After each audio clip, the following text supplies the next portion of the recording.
KFBS 12, serving America's heartland. Thanks for watching KFBS 12, the Heartland's News Channel.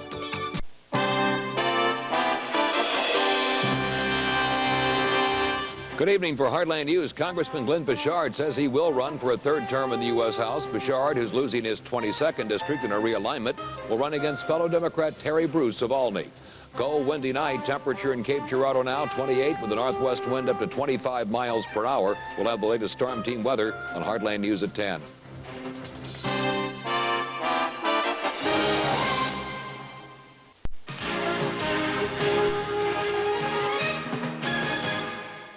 Next on Heartland News at 10, Illinois Congressman Glenn Bouchard makes a decision on his political future. The future is getting brighter for the last American hostage in Lebanon. And residents in New Madrid take a look back 1 year after Ivan Browning's earthquake forecast. Cold wind and a few snowflakes in the heartland tonight. And a battle of bulldogs in high school basketball. We'll have highlights. All this and more next. Thank you for watching KFBS 12, the Heartland's News Channel. Now, Heartland News at 10. Good evening, everyone. Congressman Glenn Bouchard wants to return to the U.S. House of Representatives. Redistricting in which Illinois loses 2 of its House seats has cost Bouchard his district, now numbered the 22nd. Well, tonight the Carterville Democrat announced he will run next year in the 19th district, represented by another Democrat, Terry Bruce of Olney. Ben Hall is in Heron with more on Bouchard's announcement. Amid speculation that a new political map would force him out of politics, Congressman Glenn Bouchard announced that he will seek a third term. I intend to stand for election to Congress as representative from the 19th District of the state of Illinois. The new map forces Bouchard to run against a Democrat, 4-term incumbent Terry Bruce. The 19th district is considered more urban than Bouchard's old district because it includes the city of Decatur. While it does have 8 counties from Bouchard's old district, it does not include Carterville, where he now lives.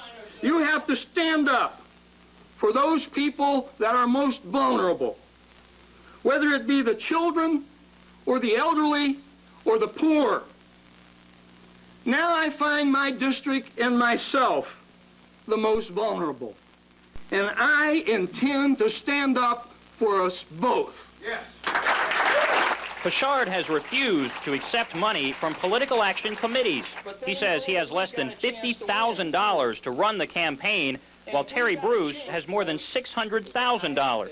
His supporters say it will be an old-fashioned campaign. He's going to have to do it the hard way. He's going to have to get out there and make those personal contacts, and he's going to have a core of volunteers to help him with that. But Glenn Bouchard's a man who can do that. Bouchard says his campaign begins immediately. The primary against Terry Bruce is in March. He and his supporters say they're ready for an uphill fight. In Heron, Ben Hall, Heartland News. Congressman Terry Bruce says he's disappointed Bouchard will run against him, but says he's ready for a primary election battle. And Bruce points out that much of the 19th district is territory he's represented for a long time. 30% of the 19th district comes from Bouchard's old 22nd, 70% from Bruce's old district. Bruce says he has about $650,000 in campaign funds on hand. Bouchard says he has about $20,000. White House Chief of Staff John Sununu says he's stepping down because he could be a liability in the 1992 presidential campaign. Sununu tendered his resignation in a 5-page handwritten letter delivered to President Bush this afternoon. Speaking to reporters later in Meridian, Mississippi, Sununu says he's not being forced out. I just think that anytime anybody creates an additional political target for a president who's running, you ought not to be there. And I just felt it was the right thing to do. This is a president I came down to work for because I admire, and I'm not going to do anything or be in any spot that causes him a problem. Sununu had come under increasing criticism from both Democrats and Republicans for mixed signals given from the White House about the economy. President Bush says he's accepting the resignation with regret, insisting it was strictly Sununu's decision to leave. Happy with the way he has wrestled with this problem and his decision, but I regret it for the reasons I stated in my letter. I mean, in a sense, I think he's handled it so well, I must say, that you're talking about a class act. And people see it that way. There's nothing small here. It's big and generous, and it's his decisions. Sununu's resignation is effective December 15th, but he will stay on as an advisor to the president. One Republican source says Transportation Secretary Samuel Skinner is the likely replacement for Sununu, but the White House says a decision has not been made. The fate of accused killer David Porter is still in the hands of a Williamson County jury in Marion tonight. The panel has had this case since about mid-afternoon already. Deliberations have taken longer than many court watchers had expected. Gwen Ellis is in Marion with the latest. The jury had dinner brought in from Triple E's, and they've asked for some water. But other than that, it's been 8 hours straight of arguing, sometimes loudly, about the David Porter murder case. He's the Pittsburgh man accused of raping and killing his mother. This is not a simple guilty, not guilty decision. The jury has 7 different choices on each of the 4 murder counts, including first and second degree murder, not guilty by reason of insanity, and guilty but mentally ill. It took Judge Snyder Howell nearly an hour just to read through all the different verdict forms. But right now, the plan is to keep the jury here until they reach a decision. From Williamson County Court, Gwen Ellis, Heartland News. Rita Nitz is calling on the appellate court in Mount Vernon to overturn her life sentence. In briefs filed in the 5th District Appellate Court, Nitz and her attorneys contend the life sentence she received for the murder of Michael Miley was too severe. Nitz and her husband Richard Nitz were each convicted of murder in the decapitation of Miley back in 1989. Prosecutors say the Nitzes murdered Miley because of their obsessive hatred of homosexuals. Autopsy results show a 22-year-old Murfreesboro woman was beaten to death. Police discovered the body of Cindy Pavey yesterday morning in her home. Pavey's 2 children were found unharmed in a nearby room. Investigators say they have no suspects in her slaying. A federal grand jury's indicted a Callaway County woman and her brother in an alleged murder-for-hire scheme. Cordelia Williams of Almo and her brother Danny Williams of Murray are charged with attempting to arrange the murder of Ernest Mitchell, Cordelia's estranged husband. According to an affidavit filed by an FBI agent, the two contacted a Louisiana man offering him a share of Mitchell's life insurance money. Cordelia and Danny Williams were then put in touch with an FBI agent who posed as a hitman. As soon as Cordelia wired the undercover agent an advance payment of $200, the two were arrested. There are indications that Terry Anderson, the final American hostage, could be out of Beirut as early as tomorrow. The reports come amid the release of Alan Steen. The 52-year-old Steen is spending the night at a U.S. military hospital in Wiesbaden, Germany. Meanwhile, Iran's ambassador to the United Nations says he's received word that Anderson, the longest held of all the Western hostages, is now in the hands of intermediaries and not Muslim kidnappers. UN Secretary General Javier Perez de Cuellar says he's also received word that a hostage would be set free tomorrow, but he did not say if that would be Anderson. Secretary of State James Baker says the next round of Mideast peace talks will begin tomorrow with or without Israel. A low-level Israeli delegation is now in Washington. Still not clear, though, if that delegation will take part in tomorrow's session. Meanwhile, the last 2 delegations from Syria and Lebanon arrived in the U.S. Capitol this afternoon. They joined the Jordanians and Palestinians who arrived yesterday. The Palestinians say they're prepared to negotiate in good faith, but they won't wait around for Israel to show up. We as Palestinians are famous for being very patient, but even Palestinians have a limit to their patience. And I don't think we will accept to be toyed with. And I don't think the co-sponsors will accept to be toyed with. It's no secret that the Israeli delegations are coming on Monday, so they're clearly not going to be there tomorrow. Again, I think this could have been avoided had we been consulted earlier, and better still, had the Arabs talked to us directly. Israel says it will send its high-level negotiators to Washington on Monday, but a lower-level group is free to take part in the talks beginning tomorrow. Well, still to come, Kentucky's new governor decides whether or not to keep a nativity scene on his lawn. And New Madrid marks the first anniversary of E-Day.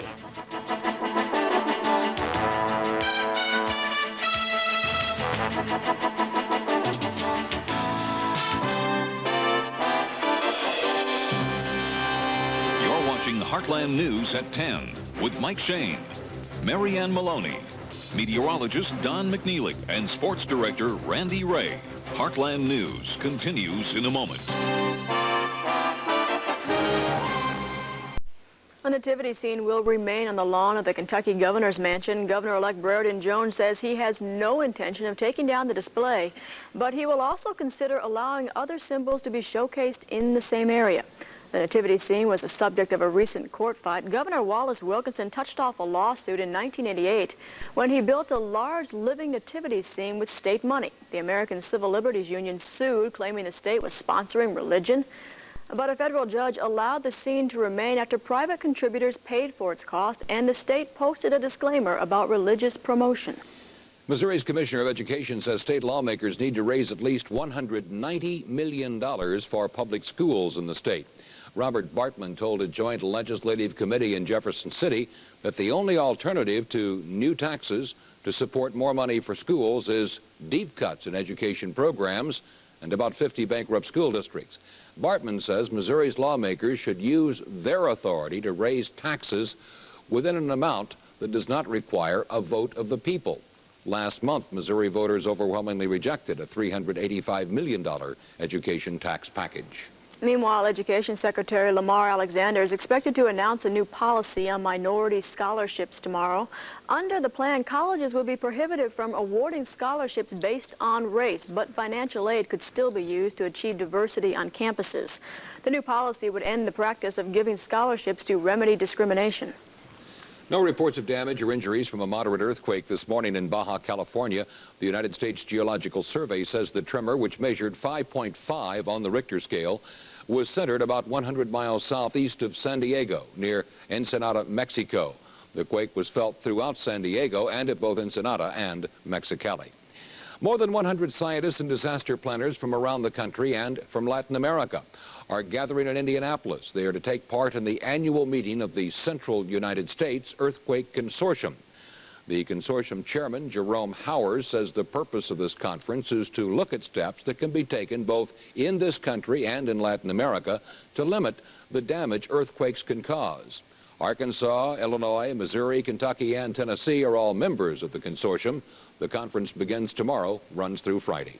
It was 1 year ago that the Heartland was bracing for a 50-50 chance of a major earthquake along the New Madrid Fault. Climatologist Ivan Browning made the infamous projection which drew reporters and tourists to the town of New Madrid. Today, the town marked the first anniversary of E-Day. Jennifer Johnson reports. What better day than December 3rd to officially show off the New Madrid Museum's two-story annex, much of it built by money generated from an earthquake that never came. Well, last year on this date, all the nation awaited a major earthquake along the New Madrid Fault. It truly was a media event. And New Madrid continues to take advantage of its newfound notoriety by promoting the town with T-shirts, exhibits, and now New Madrid's own Fault Line wine. I think it was a wonderful thing that happened. We'd been like in a 5-year tourism plan, and I think with the publicity that we got from Ivan Browning in 1990, it was like the cement that put all the blocks together and gave us a very firm foundation, and I expect to see nothing but good come from it. For the most part on this anniversary, the town's quiet, except for a few return visitors. Celebrating the fact that there was no earthquake. Over at Hap's Barbecue, management hopes to get things rocking again by holding a Shake, Rattle, and Roll Party Part 2. Last year, around 1,500 showed up to party and earthquake watch. There for about a week or two, we were in the spotlight all the time. And people come in off the highway and they come in to have a beer at Hap's. Even with the obvious business pluses, most folks don't really want a repeat of last year's event, but they're glad that December 3rd put New Madrid back on the map. Jennifer Johnson, Heartland News. New Madrid Mayor Dick Phillips says he admits New Madrid's claim to fame is mainly due to luck. He says nobody would be in New Madrid today if it had been named the Portageville Fault. They'd all be in Portageville. Except that I don't believe there was any Portageville then. New Madrid was the only town on the boot heel. You'd know better than I. Well, I don't know, but in New Madrid and anywhere else in the Heartland tonight, I know one thing, it is cold. All the way around. Brian's up next with a chilly forecast.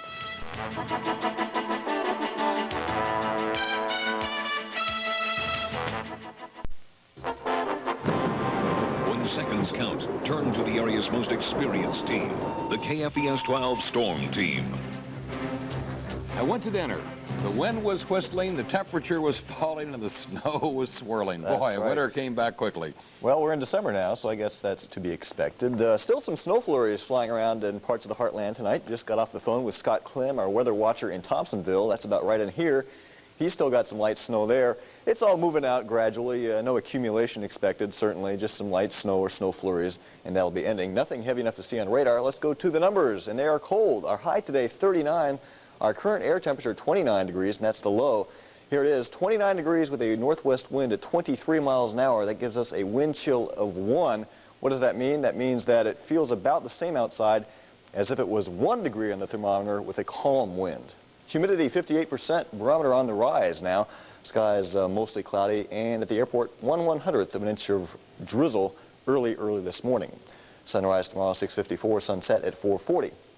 Okay, here's the map tonight for the region, and we've got that Arctic front that came through during the evening hours. It's now to our south and east. Behind it, gusty northwest winds and much colder air, and still a few snow flurries. Within the last hour, 25 at Marion, 28 at Poplar Bluff, 31 at Paducah, warm spot around here anyway, down just across the border in Arkansas at Blytheville at 34. Up north, it gets colder and windier, and the snow is a little bit heavier. Look at Des Moines, some blowing snow and 3 degrees within the last hour. Satellite picture shows that we are clearing out, though, from the south and west. Clear skies over most of the plains, but parts of Missouri, most of Kentucky, and all of Illinois still pretty much socked in this evening. Those clouds gradually moving off to the north and east. A messy day across the east and across the Great Lakes. That front that gave us all the rain pushing off the coast tonight, but still quite a bit of rain along the coast. Some freezing rain causing problems in New England tonight with some heavy snows north of there. And then quite a bit of wind and snow around the Great Lakes and parts of the Midwest and the Ohio Valley. And we're right on the back edge of that behind this front that came through this afternoon. Kind of a big range in temperatures. The low this morning around the country, Alamosa at 19 below. And the high this afternoon, a couple places down in southern Florida at 87 degrees. Well, we're going to be cold tonight, cold tomorrow with this trough moving through the area. But then after tomorrow night, we're going to start to warm up as this ridge out here comes in. So if you don't like cold weather, wait around a couple days and things will improve. But tomorrow looks to be cold. A forecast map for tomorrow shows rain and snow in the northwest, snow hanging on in the northeast. But for us, a high pressure system over us, it's a cold high, so it'll be cold tomorrow, but the wind should die down. And we should see quite a bit of sunshine tomorrow. Kind of a quiet day for a change for the Mississippi Valley. Look at the lows tonight. 20s below zero way up north in northern Minnesota. Miami, though, in the 60s tonight, kind of balmy. For tomorrow, highs below zero way up north in northern Minnesota. Some 70s in the southwest. In Miami, should be in the 70s again. And we should be in the 20s to low 30s tomorrow. Here's our forecast then, specifically for tonight. Flurries and the clouds moving out. Cold and windy. 12 to 21 by morning. And the wind chills will be well below zero, maybe 10 to 15 to 20 below in some areas if the winds stay up all night. For tomorrow, mostly sunny and cold. Highs from about 25 way up north around McLeansboro to say 33 down around Zenith. Winds tomorrow out of the northwest, but only about 10 to 15. For Thursday, a few clouds around, but a little bit warmer with a high of 41, 47 for a high on Friday, and 52 for a high on Saturday. So a little blast of wintry weather here, and then we warm up towards the end of the week. Yeah, I'm looking forward to that 52 on Saturday. Let's hope it holds. I do hope that lasts. Yeah, okay. Brian, a lot of people are looking forward to that now. All right. At the close today on the Chicago Board of Trade, soybean and corn futures were lower and the wheat futures higher. Soybeans finishing 6 to 9.5 lower, corn a fraction to 3.5 lower, and wheat 5.5 to as much as 15 1/4 higher. The stock prices moved lower in heavy trading today on Wall Street. The Dow dropped nearly 6 points, largely because of profit-taking following Monday's 41-point gain. On the COMEX, gold was down $3.50, and silver dropped 5 cents. And on SportsView, Randy Ray is next. Highlights from college basketball tonight. And in high school basketball, Notre Dame played host to Sikeston. Here are tonight's Missouri Lottery Pick 3 winning numbers.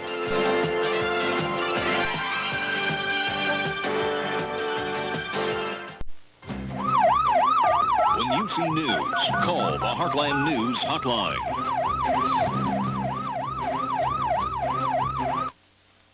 Cold night, best place to be is inside watching a basketball game.